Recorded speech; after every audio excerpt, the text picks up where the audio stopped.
சேலம் அருகே தங்களுக்கு சொந்தமான நிலங்களை மீட்டு தராததால் ஆத்திரமடைந்த பொதுமக்கள் அந்த நிலங்களை அதிரடியாக நுழைந்து விவசாய பணிகளை தொடங்கியுள்ளனர்.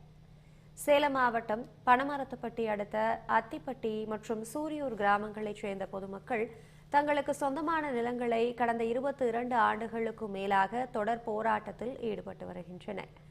தேர்தல் நேரங்களில் திமுக மற்றும் அதிமுக ஆகிய இரு கட்சிகளுமே தங்களின் வாக்குகளை பெறுவதற்காக நிலங்களை மீட்டுக் கொடுப்போம் என பொய் வாக்குறுதி அளித்து தங்களை ஏமாற்றிவிட்டதாக குற்றம் சாட்டுகின்றனர்.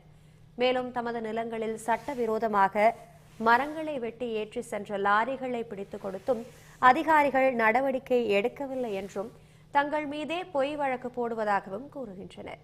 இந்நிலையில் பாதிக்கப்பட்ட பொதுமக்கள் திரண்டு குரால்நத்தம் பகுதியில் தங்களது விவசாய நிலங்களுக்குள் அதிரடியாக நுழைந்தனர்.